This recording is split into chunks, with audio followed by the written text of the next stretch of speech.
Assalamualaikum warahmatullahi wabarakatuh. Balik lagi di AFK Project di sini dan ini adalah Samsung Galaxy Note 10 Lite.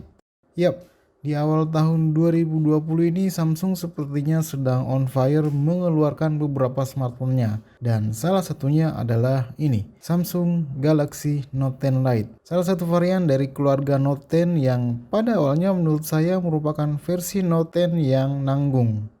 Nanggung karena meskipun menyandang nama Galaxy Note, apalagi Note 10 yang notabene adalah varian Note kekinian dengan spek dan fitur yang jor-joran, akan tetapi dapur pacu yang digunakan adalah Exynos 9810 yang bisa dikatakan sudah berumur. Belum lagi dengan fitur-fitur khas flagship Samsung yang dihilangkan di Galaxy Note 10 Lite ini semakin memperkuat opini saya akan smartphone yang satu ini. So, bagaimana experience saya setelah menggunakannya selama beberapa hari ini? Apakah memang benar-benar nanggung seperti kesan pertama saya akan smartphone ini? Ataukah experience yang diberikan setelah menggunakannya berhasil mematahkan opini saya sebelumnya? Well, inilah Samsung Galaxy Note 10 Lite.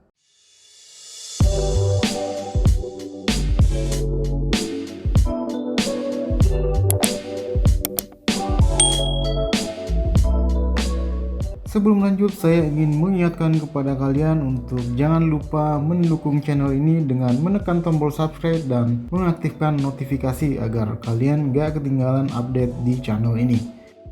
Dengan menyandang nama besar Note 10, Samsung Galaxy Note 10 Lite ini terkesan dipaksakan untuk masuk ke keluarga Note 10. Dibanderol dengan harga Rp8.199.000, lihat saja di sekujur bodinya.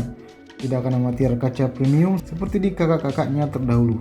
Material kaca tersebut digantikan dengan material plastik yang cenderung terasa seperti plastik. Dan karena itu pula lah saya memasangkan skin body di belakang ini sebagai perlindungan biar gak mudah lecet. Untungnya Samsung masih mempertahankan material aluminium di framenya. Untuk perlindungan layar juga tidak disebutkan secara spesifik mengenai kaca jenis apa, tapi saya sempat membaca di website Corning bahwa perlindungan kaca depannya ini menggunakan Gorilla Glass 3. Satu perbedaan mencolok dengan Note 10 ataupun Note 10 Plus yang sudah menggunakan Gorilla Glass 6. Depan belakang pula. Bagaimana dengan spesifikasinya? Dibekali CPU Exynos 9810 octa-core, GPU Mali G72MP18, RAM 8GB, storage 128GB, kamera depan 35MP, kamera belakang yang ada 3 yaitu wide, ultrawide, dan telephoto dengan semua sensor 12MP dan OIS di lensa tele dan wide-nya. Layar 6,7 inci Super AMOLED Full HD Plus dan baterai 4500 mAh. Android 10 dan kustomisasi UI ala Samsung yaitu One UI 2.0. Dari spesifikasinya kelihatan kalau hal yang kekinian ada di versi Android dan One UI versi 2.0 yang menjadi user interface di Note 10 Lite ini. Selebihnya nampak biasa saja dan ya meskipun RAM-nya sudah 8GB tapi saya pikir memang sudah sewajarnya. Mengingat aplikasi sekarang yang rata-rata membutuhkan RAM yang agak banyak dari aplikasi yang dulu-dulu. Yang menarik di sini adalah SoC yang digunakan SoC Exynos 9810 yang notabene sama dengan SoC yang ada di Note 9 dulu. Well, memang sudah terbilang berumur, akan tetapi performa yang diberikan masih cukup bisa diandalkan. Mengolah data di spreadsheet dengan bantuan S Pen? Bisa. Melukis sketsa atau sekedar coret-coret catatan? Bisa juga. Main game mainstream seperti PUBG Mobile ataupun COD Mobile? Ayo, apalagi hanya mengupdate sosmed, jepret-jepret foto atau video juga masih mumpuni. Intinya saya masih bisa mengandalkan Note 10 Lite ini untuk menemani saya dalam bekerja ataupun bermain di keseharian saya. Pengujian dengan Antutu Benchmark versi 8 menghasilkan angka di kisaran 334 ribuan. Yang menurut saya masih sangat relevan dengan tuntutan performa di sebuah smartphone di tahun 2020 ini. Bermain game di PUBG Mobile bisa dapat settingan hingga HDR Ultra dengan FPS yang didapat sekitar 40 hingga 50 FPS. Tapi seperti biasa, saya lebih memilih memainkannya dengan settingan Smooth Extreme. Untuk game mainstream lainnya seperti Mobile Legends, kita bisa dapat settingan grafis high.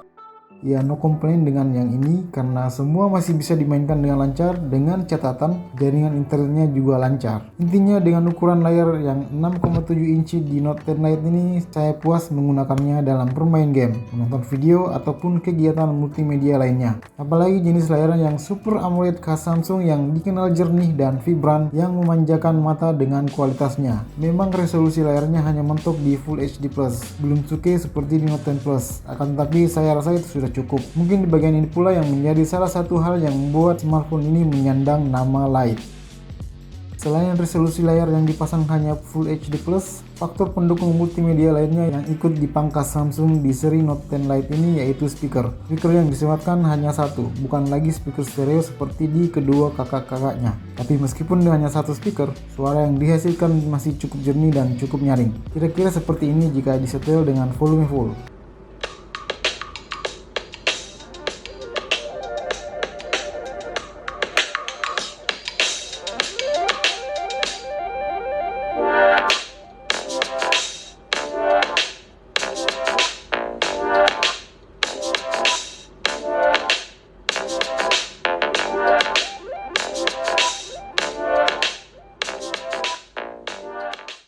Kamu juga masih bisa menggunakan headset kabel kamu karena di Samsung Galaxy Note 10 Lite ini masih ada lubang jack 3,5 mm di bagian bawah bodinya ini. Beralih ke kualitas kamera, Samsung Galaxy Note 10 Lite ini dipersenjatai kombinasi 3 lensa kamera yang kekinian, yaitu kamera wide sebagai lensa utama, ultra wide, dan telephoto. Semua sensor kameranya 12 megapiksel untuk kamera belakang dan 32 megapiksel untuk kamera depannya. Untuk kamera wide-nya sudah dual pixel autofocus dan juga sudah ada optical image stabilization-nya. Ya cukuplah untuk ukuran kamera di HP flagship. Untuk mode pengoperasiannya masih sama dengan kamera-kamera di smartphone Samsung. Swipe atas atau bawah untuk berganti kamera depan atau belakang, swipe kiri atau ke kanan untuk berganti-ganti mode kamera. Untuk mode kameranya seperti biasa ada foto, video, focus live, dan menu lainnya. Dan di menu lainnya ini kita akan temukan beberapa mode lagi seperti mode pro, panorama, mode malam, slow-mo, super slow-mo, hyperlapse, dan food. Susunan mode ini pun juga masih bisa dikustomisasi sesuai keinginan kita. Untuk di bagian atas ada ikon-ikon untuk pilihan pengaturan cepat seperti timer, HDR, flash, dan juga ada ikon untuk masuk ke pengaturan kameranya. Untuk sampel fotonya seperti berikut. Di kondisi cukup cahaya, detail foto yang dihasilkan sensor 12 megapikselnya tergolong baik. Dynamic range juga cukup lebar dengan reproduksi warna yang saya suka. Hanya saja entah kenapa warna foto yang ditampilkan di layarnya cenderung kemerahan.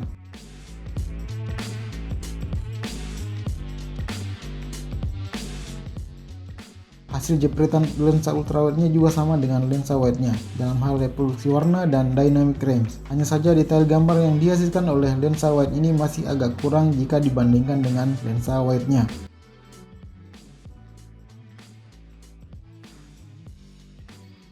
Di kondisi low light saya cukup terkesan dengan kemampuan kameranya ini. Bisa dibilang ini sudah lebih dari ekspektasi saya soal kualitas jepretan kamera di kondisi low light. Foto yang dihasilkan memiliki detail yang menurut saya tergolong bagus dengan noise yang teredam dengan sangat halus. Saat night mode diaktifkan maka detail yang dihasilkan akan lebih tinggi lagi dengan peredaman noise yang lebih kuat lagi. Warna foto juga lebih keluar saat night mode ini diaktifkan. Intinya saya cukup puas dengan kemampuan kamera Samsung Galaxy Note 10 Lite ini di kondisi low light. Beralih ke perekaman videonya, video yang dihasilkan overall sudah sangat baik. Secara keseluruhan, warna yang ditampilkan nampak natural dengan dynamic range yang juga luas. Ada beberapa mode resolusi dan frame rate yang dapat kita pilih, yaitu 4K 60fps, 4K 30fps, Full HD 60fps, Full HD 30fps, dan HD 720. Untuk kamera depannya juga sama, tapi hanya mentok sampai di 4K 30fps saja. Stabilisasi perekaman juga berjalan dengan baik. Ada pula mode Super Steady Mode yang menawarkan hasil video yang lebih stabil. Samsung Galaxy Note 10 Lite ini dibekali baterai yang cukup besar untuk membackup kebutuhan dayanya selama digunakan. Baterai yang disematkan sebesar 4500 mAh mampu mengawal Samsung Galaxy Note 10 Lite ini selama seharian di penggunaan ala saya. Saya sendiri lebih banyak menggunakan smartphone ini untuk urusan pekerjaan kantor. Aplikasi yang sering saya gunakan setiap hari yaitu seperti WhatsApp, Instagram, Office Mobile, Spreadsheet, dan kamera. Ditambah game mainstream seperti PUBG dan Mobile Legends juga saya jalankan di smartphone ini di keseharian saya. Dan hasilnya baterainya mampu bertahan seharian dengan screen time sekitar 6 jaman. Screen time yang paling boros yang pernah saya dapat yaitu di kisaran 4,5 jam. Ya cukup puaslah dengan baterainya ini yang sudah sesuai dengan kebutuhan daya sehari-hari saya. Satu hal yang saya suka adalah charger yang disematkan di paket penjualan sudah super fast charging 25 watt dengan kecepatan charging di kisaran 1 jam 15 menit. So kombinasi yang sempurna antara baterai besar dengan kecepatan charger yang mumpuni. Well, sebagai kesimpulan dari video ini, jika di awal peluncurannya saya sendiri kurang paham untuk siapa sebenarnya Samsung Galaxy Note 10 Lite ini dipasarkan, ditambah lagi spesifikasi dan beberapa fitur-fitur flagship yang dipangkas, membuat saya agak ragu akan smartphone ini sebagai sebuah flagship. Mungkin lebih tepatnya disebut mid-range flagship ya. Tapi di luar itu, Samsung Galaxy Note 10 Lite ini adalah smartphone yang cukup bagus. Jadi jika kamu butuh smartphone dengan fitur-fitur S Pen basic, baterai besar lengkap dengan super fast charging, layar Super AMOLED dan kemampuan kamera yang bisa diandalkan dan tentunya harga yang jauh lebih murah, maka saya akan merekomendasikan smartphone ini. Oke, mungkin segitu dulu untuk video review ini. Like video ini jika suka, silahkan dislike jika tidak suka. Jika ada komentar, kritik, ataupun saran, silahkan tulis di kolom komentar. Saya Fikar dari FK Project pamit. Wassalamualaikum warahmatullahi wabarakatuh. Adios.